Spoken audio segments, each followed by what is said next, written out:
Exodus 26.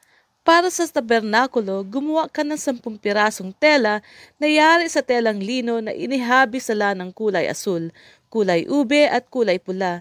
Ito'y dapat bordahan ng larawan ng kerubin.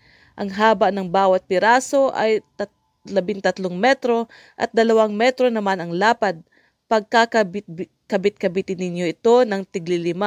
Ang tig-isang gilid nito ilagyan ninyo ng silo na yari sa taling asul. Tig-50 silo ang ilagay ninyo sa bawat piraso. Gumawa ka ng 50 kawit na ginto at ang mga ito ang gagamitin ninyo para sa pagkabitin ang 2 piraso. Gumawa ka rin ng 11 pirasong kurtina na gawa sa balahibo ng kambing na siyang gagawing takip sa ibabaw ng tabernakulo. Bawat isa nito'y 13 metro ang haba at 2 metro naman ang lapad. Pagkabit-kabitin ninyo ang 5 piraso at gayon din ang gawin sa 6 na natitira. Ang ika-6 ay ilulupi at siyang ilalagay sa harap ng tolda.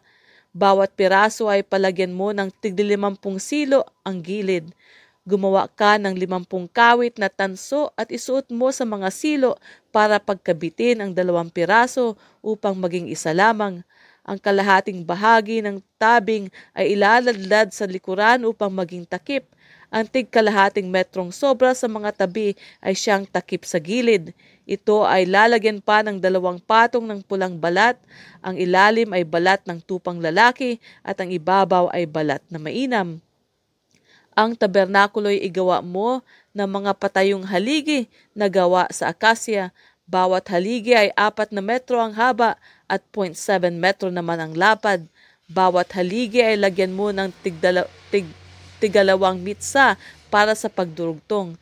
Sa gawing timog, 20 haligi ang ilagay mo at ikabit sa 40 patungang pilak, 2 patungan sa bawat haligi. 20 haligi rin ang gawin mo para sa gawing hilaga at 40 patungan, 2 rin sa bawat haligi. Sa likod naman sa gawing kanluran ay 6 na haligi ang ilagay mo at 2 para sa mga sulok. Ang mga haliging panulok ay pagkabitin mo mula sa ibaba hanggang sa may argolya sa itaas. Kaya 8 lahat ang haligi sa likuran at 16 naman ang patungan. Gagawa ka rin ng pahalang na haligi na yari sa akasya, 5 sa isang tabi, 5 sa kabila at 5 sa likod sa gawing kanluran. Ang mga pahalang na haliging panggitna ay abot sa magkabilang dulo ng dingding. Ang mga patayong haligi ay balutin mo ng ginto at kabitan ng mga argolyang ginto na pagsusuotan ng mga pahalang na haligi na binalot din ng ginto. Gawin mo ang tabernakulo ayon sa planong ipinakita ko sa iyo sa bundok. Gumawa ka ng kurtinang yari sa puting lino at lanang asul, kulay ubi at kulay pula.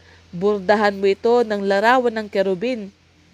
Isabit mo ito sa mga kawit na ginto na nakasabit sa 4 na haliging akasya na binalot din ng ginto at nakatindig sa 4 na patungang pilak.